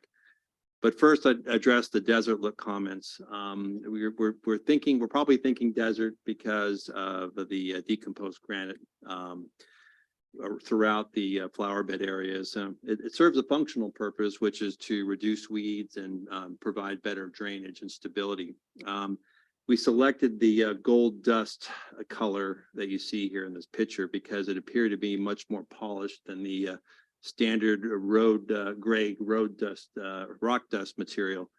And it's important to stress that the plants enclosed by the decomposed granite will ultimately mature and spread over the area. So what you'll mostly see are the plant varieties consisting of different colors, I might add. So given the update, for the recently completed projects, staff would like to request additional feedback and direction as we move forward to other sites. And if I might, have the city clerk, advance the next slide to, the police department. This is, what we're dealing with at the police department, what we'd like to address at the police department. A few things going on here. We have sprinklers that are watering basically dirt. So we'd like to have targeted drip systems that and plant more lantana, things like that. And then another thing to address is that these trees, these mature trees, have limbs that are extending into the travel lane for Highway 43. And they're also blocking the line of sight for cross traffic, the two cross streets on opposite ends of the police department, so that are trying to enter Highway 43. So realistically, most of those trees probably need to come out to ensure for safety reasons. And you might also notice that the limbs also seem to be inhibiting, could inhibit pedestrian traffic on the sidewalk there. But that's just an example of something we'd like to address more sooner than later. But again, we're here to kind of get feedback, direction, preferences, and address any concerns you may have. It isn't to remove trees. I know, I'm the bearer of bad news. That's. No, you're not. I- We've been doing this for years. I'm not a tree removing kind of fella. And I might add that, and there were some, we received one inquiry about the status or the ability to relocate these particular trees, which we don't think they're going to be successful. We've had some experience relocating trees from across the street at the for what is now being developed as a car wash site, and the success rate was 50% at best. So I wouldn't recommend investing resources to relocate those trees, but perhaps planting trees that are better suited to not block line of sight for cross traffic and not inhibit pedestrian traffic flow. Have we checked into any ways that those could be trimmed or adjusted for vision? Well, it would be, we could have a tree maintenance company kind of tell us exactly how much we could tell the tree maintenance company what the line of sight requires, and then they could tell us if by taking that much out, if that'll harm the tree long term. Yeah, well, you know, the feedback that we've got, because these trees had to go over here with the expansion or the use of the car wash. People are still stirred about it, trying to explain and trying to prove that landscaping will come back, but it was removing what was already established. I mean, we dealt with such an eyesore over there for so many years from the railroad with all their storage that they used over there. And to take those out, and it needed to be groomed more. It needed to have, some of them needed to be watered. I mean, the plants, I mean, it needed to have some improvement, but yet the trees were mature and they did give a lot of shade, and it was a nice appeal. Which leads me to the fact that I'm not a supporter of desert. I'm going to be right up front publicly, and I'm going to tell you that I didn't mind moving to this area, but I didn't want to live in the desert because I could have green grass. And to take it out at this time, I have a really difficult time with it. I think what you did over at the Public Works yard is fine. It's not on the main thoroughfare, and it's back here by itself, and it's acceptable, and it's not what I like, but it's okay. I mean, we had some time over there that there was nothing because we never got to planting it, and I knew it was good that eventually we would have something put in there. And I know that they're young and they're little and it'll grow, because even what Gossamer Grove did, we supported doing those plantings out there. It's not my favorite, but at least it's got fullness and green, and it's got a look about it that doesn't have just a sporadic plant in spotted. I mean, we got to look at something else. I'm not saying because we've had rain today that we're out of the drought, but I think we still need to conserve with water. I mean, I'm positive that we have to be very cautious about water. I don't feel that we are arborists or landscape designers by any means. I would rather see us, if we're talking about our own city properties, things like this, things through the corridors. I would like to see us with an actual landscape designer and have him do a high level overview of this. Because we talk about the tree in the line of sight. What is that exact tree, what is it gonna look like 10 years from now?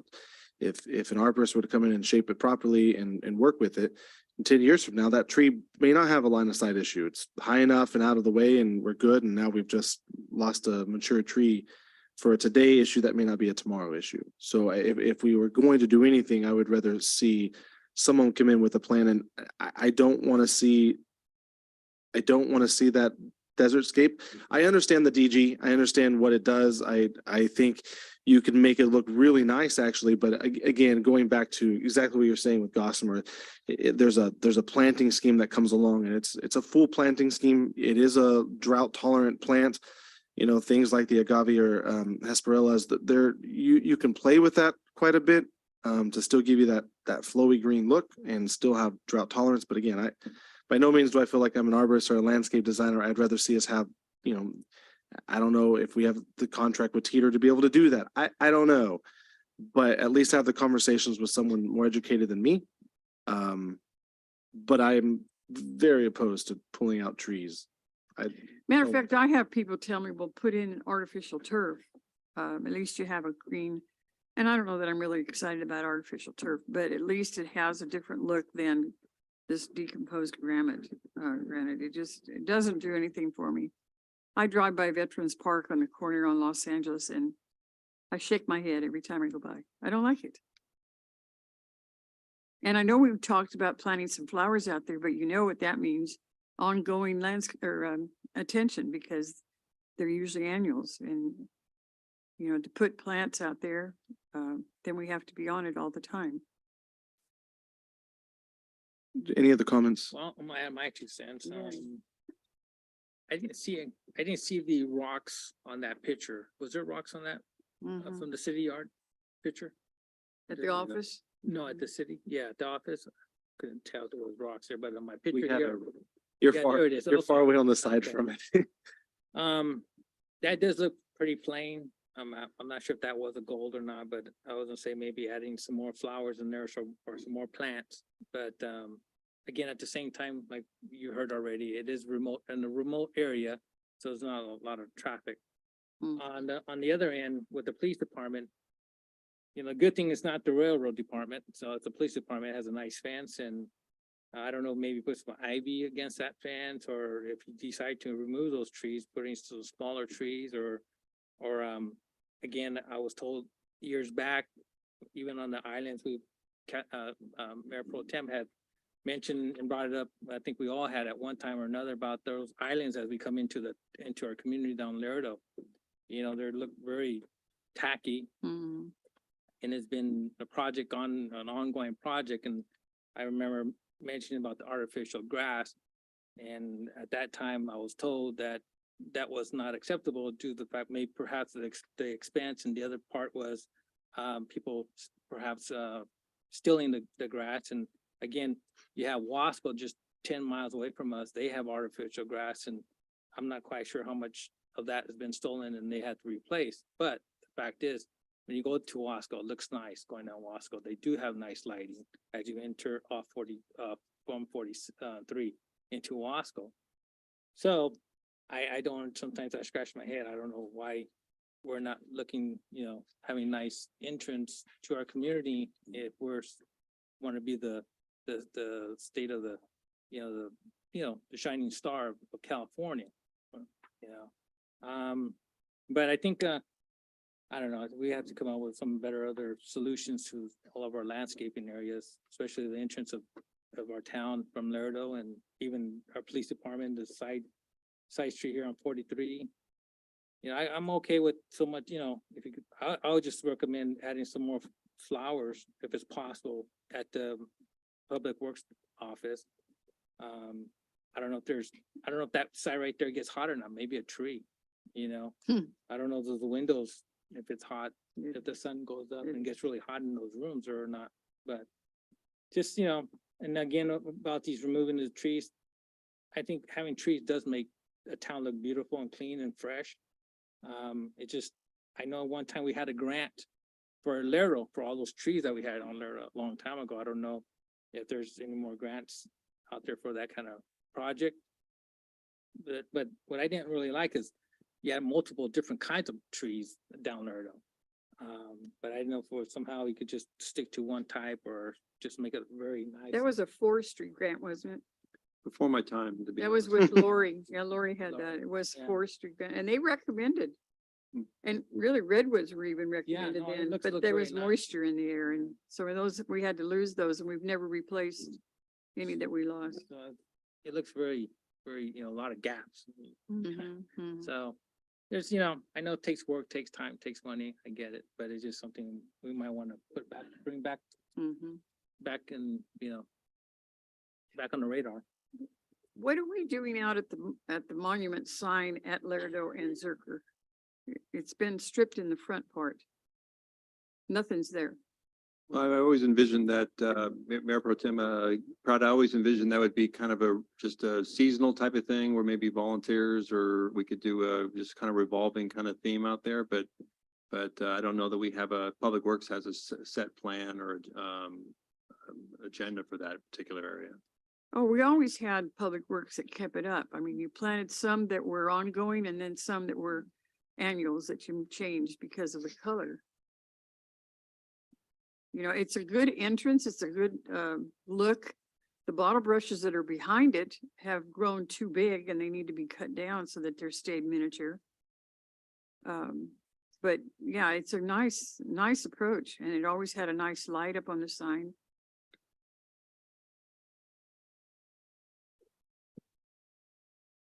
That's all. I saw Mike's turning on over here. I just had a comment. I'm not a big fan of the desert look like out at Gossamer, but I think the difference between Gossamer and Shafter is that's a new development out there and that's the way that was set up. So, I mean, people have their grass in their front yard and all that, but on their flower beds and all that, they all have the same type of plants and shrubs. But when we come into Shafter's majority is green and trees and grass and everything. And then now we're trying to inject this desert look into it. And I just think for me, it kind of contrasts, because I'm just used to seeing the town a certain way. And then now to be bringing in a different desert look, even though it's probably the way that would be better because it's more drought resistant plants and everything.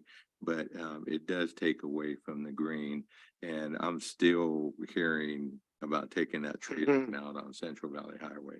I mean, everybody was like, that was the only green line we had in town, and then you guys pulled it out. So, I mean, we got to be a little leery about that because I think the people in the core city like the green trim more than they do well, I'll say me, I do. So I'll leave it at that. But whatever we can do to preserve trees and stuff like that, I think we should. If these could be groomed to take that blindness out of that intersection, then maybe we should look that route first. CVH was removed right here because of the city didn't take those out. They were removed because of the car wash. They needed to have the space to work the ground. But they're gonna I understand. But they're gonna re-landscape. I understand, but I mean, there's still a lot of people grumbling. Yes, about they are. I know. But then when you tell them that they are gonna re-landscape, that should, you just have to wait till they grow. That was unfortunate, but that's when you plan something for the future, you gotta deal with what you got. You were just saying, and I guess for the record, just to state that wasn't city pulling that out. No. That was the countryside car wash, and there is a landscape plan, and we've talked about this before. We really need to see some type of rendering from them, just so we can put that out there, because that is a consistent question that I know. No, not just, it's everybody who's getting that question. So I just want to make sure that we have that in hands too. We haven't talked about City Hall. which is right out here. I had to adjust to the change that we did out there because when the drought first started and we wanted to set an example and show the community what could be done to save some water. And we did put the drip in and we did have some different plantings, and in the long term, plants that died off for whatever reason, have never been replaced. So it needs to be uplifted. But I don't want to see us lose the other half of the grass.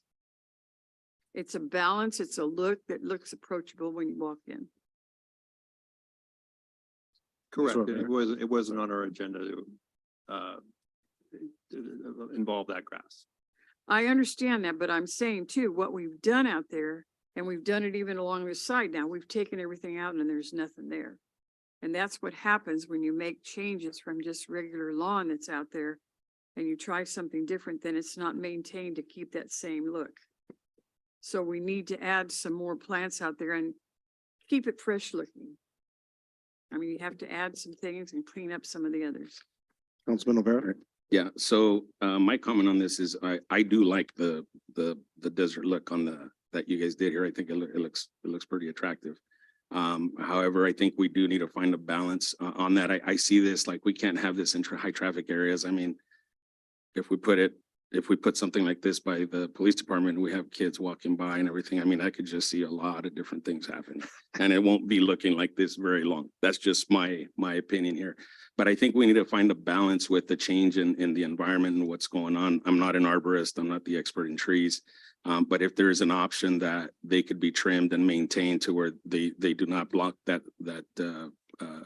Vision. the vision of the pedestrians or people driving their vehicles through there, that'd be an option. But at the same time, I think considering in future as we're doing this, taking those kinds of things into consideration, that once they're big and what it's going to require. Now, it doesn't look like these are rooted trees or trees that have roots on top. The sidewalks don't look like they're breaking or anything like that, but things of that nature. I think I'm a proponent of having trees. I think we need to do that, but if it's something that we need to take them out, then I think a replacement, having some type of plan to replace them would be something that we should explore if that's an option. But the artificial turf, I mean, the times, it's what it is. You know, we're going through this drought season. Hopefully this year makes that change and we have plenty of water and we can come around and not have to work. But if we're asking our citizens to conserve water, then I think we need to probably set the example of doing that as well and explore what our best options are for that. I do understand your concerns. I look at the picture on the screen and yeah, you're watering dirt. I'm with you on there. That definitely is a problem. And, part of it is a change in how we do irrigation, deep root bubblers for the trees and, specific irrigation for the plants. I absolutely agree with you. I think you're right on track to look at it. It's then the question is, what does it look like? And the unfortunate is you have 5 different opinions and 22,000 opinions sitting out there in the neighborhood too. So that's the only reason I made the suggestion. If you had something out there as a rendering, something somebody can get, then, all the opinions kind of go away and now you just have a chance to hear from somebody who can say, hey, listen, in 1 year it looks like this, 5 year it looks like this, 25 year it looks like this. And, it's the only reason I say it, and I'll leave it at that. But thank you. I do understand. Nothing So- further. Thank you for the feedback. Just really quick, well, that's why we brought it forward. Yeah. We've gotten some feedback on that before we did any further work. What I understand from the comments is suggestions from you in terms of feedback is maybe work at a high level with a landscape individual company or firm or individual and consult with an arborist regarding specific to the trees at the police department. So we'll explore some more options and then bring them back to you before we do any further work. For now, we'll pause that and then come back as soon as we can with some further ideas that we've explored. Is that okay with council? Yes, thank you. Yes, Thank you. Thank you. And Roger, please.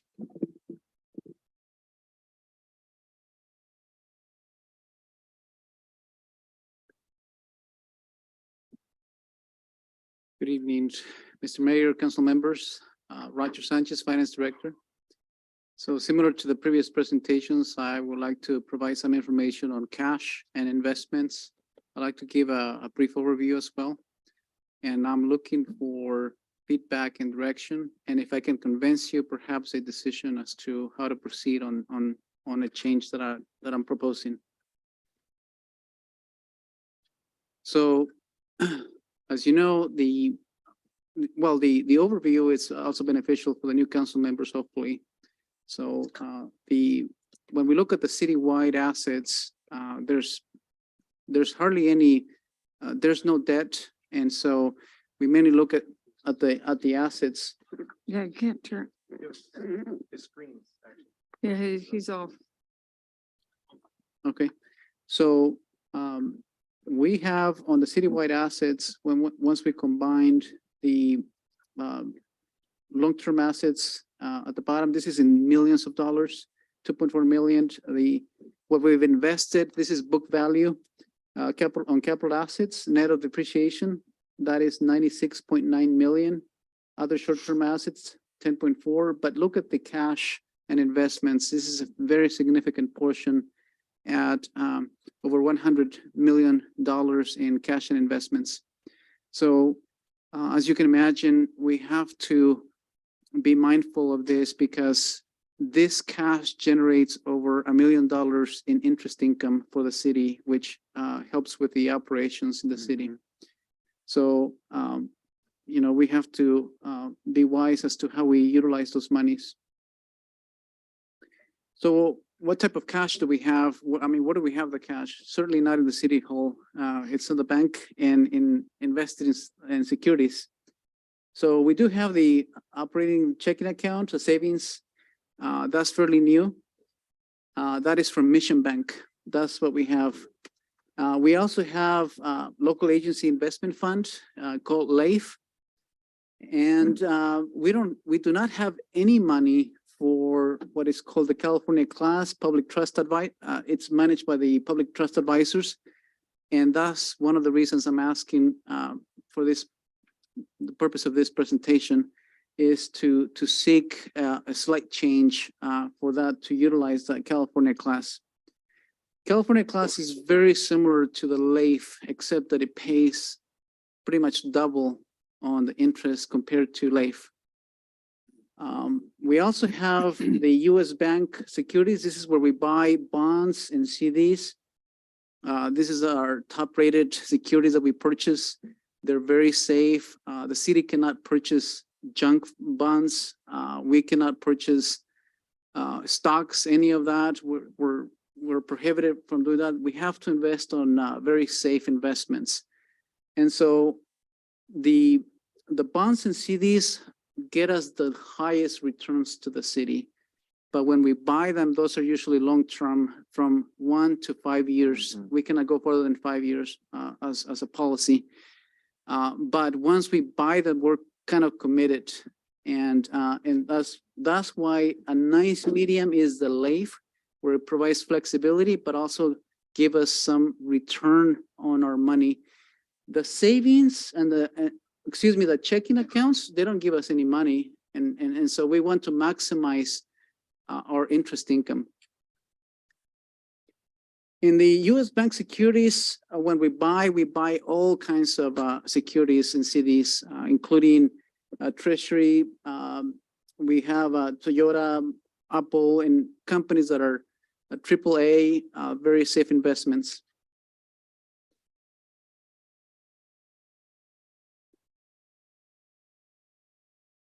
So as I mentioned, we have interest income in excess of $1 million. We want to maximize the interest income. We need to have long-term financial planning with CAP operations, outstanding legal cases, etc.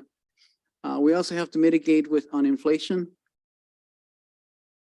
As I mentioned before, we have strict policies, and that's a good thing. I mentioned we have to buy good, safe securities. They have to be, we can buy CDs that are backed by US government and government agencies as well, which are backed by the US government. So very safe investments.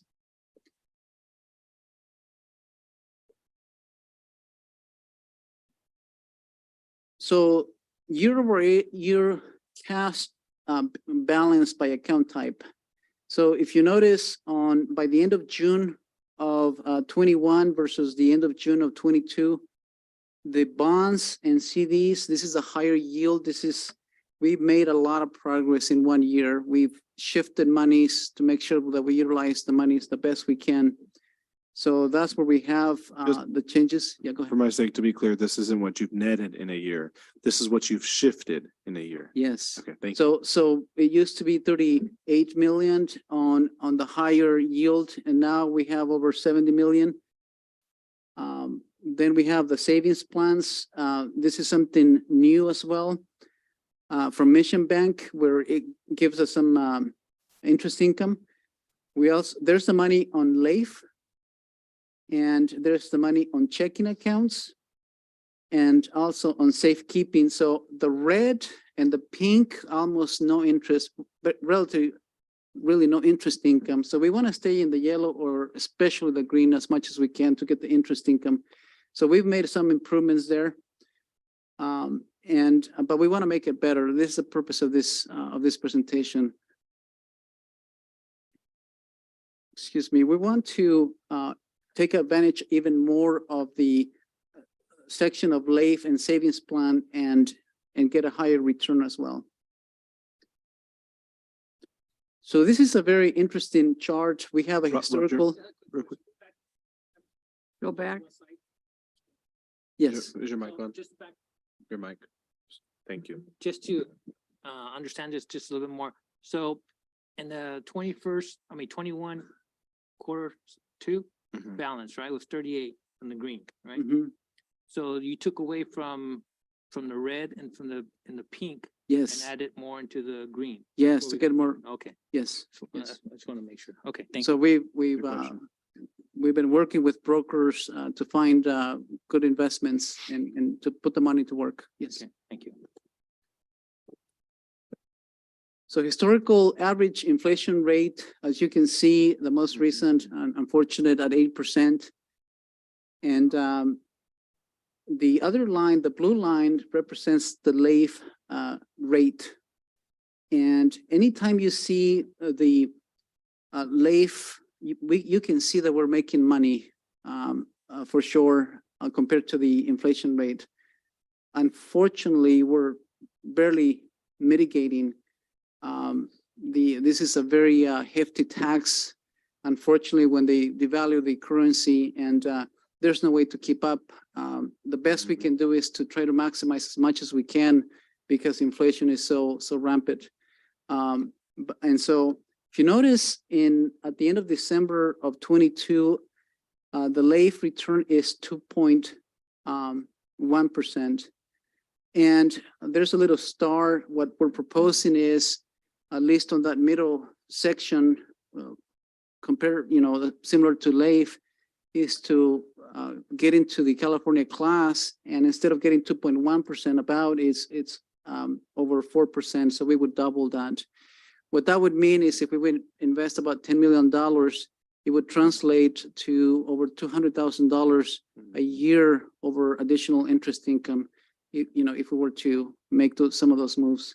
Is that 4% in conjunction with the LAF or is that very separate? Meaning, Yeah, we would have to move from the LAIF and the savings because they're paying at 2.1, and then we would get over 4%. very So good. just the difference alone would generate over $200,000 more. Very good. Thank you. So about California class, they invest in liquid assets, and it stands for California Co-op Liquid Asset Securities. It was founded in 2011. It has over $55 billion in assets. It's AAA rating by Standard & Poor's Global Rating, which is very top-notch, very safe investments. How they invest their money is similar to what we do with bonds and treasuries and things, and that's how they are able to get higher return. And we should get more into US Bank, but we do need the money. We need the flexibility for CIP and for things that we're working on. It is managed by public trust advisors, and the board is public officials, city managers from the state of California, finance directors, things like that. And the recommendation is to transfer cash from LAIF and savings into California class. We would limit 5 to 10%, depending on your directions, and if you're interested. So this is approved by the League of California Cities and also the special districts as well. The people who manage that is the public trust advisors. They've been doing that for many, many decades, so they have a lot of experience in that field. So the next steps is to get council feedback, or if you have any questions or recommendations, or if you agree to it, if you approve, we would, I'd like to recommend that we move and we proceed and we move money from LAIF and savings into this California class to get additional interest income. Quick question, which it does take you back a few slides, but it's specific for this. I believe there was 9.8 in LAIF that we showed on the 2022. You're saying take from LAIF and savings. So are we taking more than the 10%? Because theoretically 10% would be the 10 million. Yeah, so I wouldn't recommend more than 10%. You know, we might want to stay between 5 or 10% around that area and limit it to that for safety, reasons, because they're fairly new. Excuse me, Mayor, I need to interject. Yeah. Sorry, everyone. Our current policy limits 5% maximum, not 10%. It's a 5% of our total portfolio is what's allowed under our current investment policy. In other words, our total portfolio, the maximum amount we can take to invest in any particular type of investment is maximum 5%.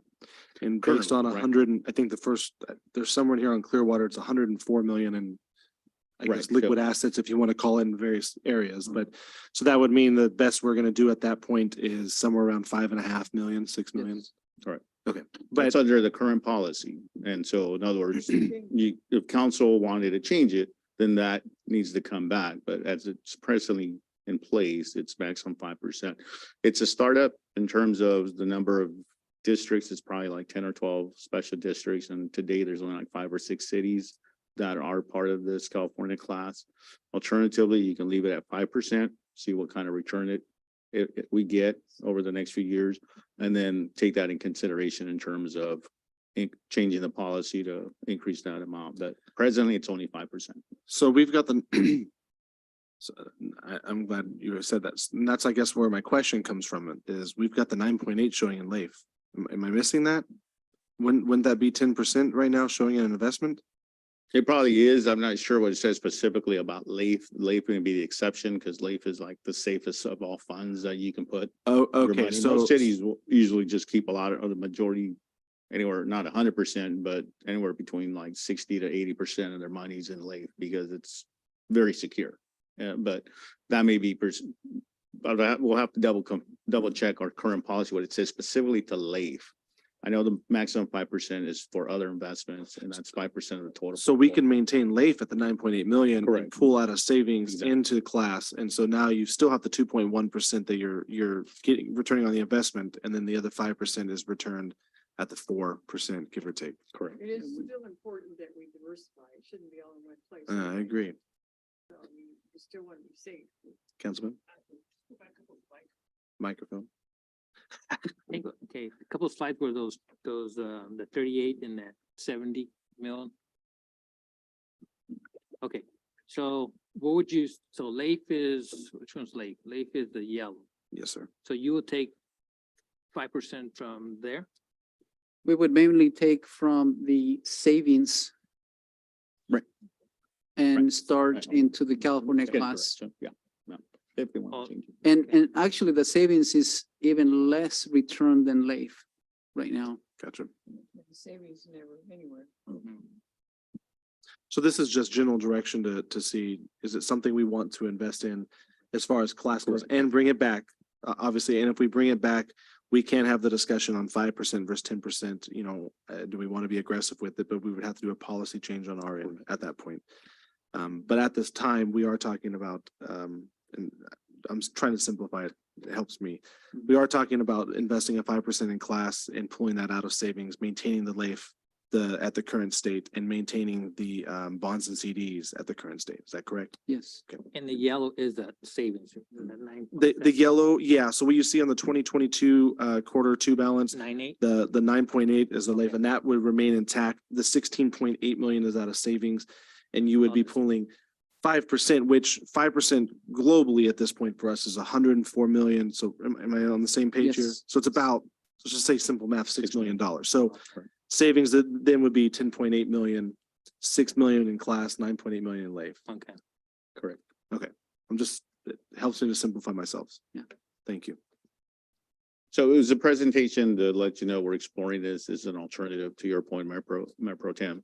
It is good fiscal policy, to diversify, not have it all in one, especially in times when interest rates are so low from what the financial institutions are giving you. It is a relatively safe approach. And like I said, when we bring it back, initially it'd be a good idea to go ahead and move the 5%. I would recommend that we maybe give it a year or see what that return is before we increase our policy. Or alternatively, we can do both on a parallel tracks, do the 5%, come back, work on changing the investment policy, and then give that consideration that we will have it in place. Is there a minimum time? Is it 1 year minimum or does it not matter? I think 1 year gives you a good indication. I think Roger just sat in on the annual report from the trustees, and they gave a financial report on how the fund did. But I think 1 year gives you a fairly good idea in terms of how it's tracking. And then you can compare it to prior year yields, much like we do with PERS, that you do it year by year, and you can see, okay, what's it averaging? And I think that's a good indication of what the market may do. How long have they been operating? From 2011, I believe. Yeah, you said. Had a little bit of a track. Mhm. Yeah. So it's just the general consensus to bring it back, and it's something that you're willing to further consider. It's not my practice to bring something to you without at least giving you some Well, it's preliminary information information. at this point. Exactly. Sure. Any other Yeah, questions? no questions. It's good information. I think it's a good idea and we could explore it. I think I'd be for that. Thank you. Well, the interest rates are improving. They definitely are improving from what it was, so. Yes, and this is a good opportunity to clarify it on the interest. They have gone up, mhm. not even close to the inflation rate, unfortunately. But keep in mind that when we buy the securities, like let's say 3 years ago or 5 years ago, we're stuck with those interests, even though there's higher interest, they're higher interest. If we buy new securities right now, they're beneficial to us. But then again, we're stuck with millions of dollars that we purchased in the past as well. Right. So we'll see that on the next agenda, I presume. to Yeah, I talk think about. we're ready to bring it back on the 7th. Very good. Hey, good presentation. Thank you. Thank you. With that, nothing further, Mayor and Council. Very good. We are going to recess, going into closed session. Closed session tonight, we have 2 items: conference with legal counsel for anticipated litigation and conference with our labor negotiators, I apologize, specifically for our SEIU union local 521 and SPOA, as well as our non-representative. May I get a motion to recess? So move. Motion by Mayor Pro Tem Prout, second. Second by Councilman Espinoza. All those in favor, aye. Aye. I oppose, same sign. And we are in recess.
Okay. We are back from closed session. I will look to our city attorney to have a report. Thank you, Mayor. Earlier tonight, the City Council recessed into closed session. The items are listed on page 3 of the regular meeting agenda. All members were present. There were 2 items on the agenda: conference with legal counsel concerning anticipated litigation pursuant to Government Code Section 54956.9 D2/E1. There's a typo on the agenda, it should say E1. There was one potential case that was discussed and we have no reportable action. We also had a conference with labor negotiators concerning the labor group listed on the agenda. City Council heard a presentation from its negotiating team on the status of negotiations and we have no reportable action. That concludes the report. Very good. Thank you very much. With that being said, there is nothing else further on our agenda and I will look for a motion to adjourn. I'll make a motion to adjourn. Motion by Councilmember Espinoza, second. Aye. Second by Councilmember Alvarado. All those in favor?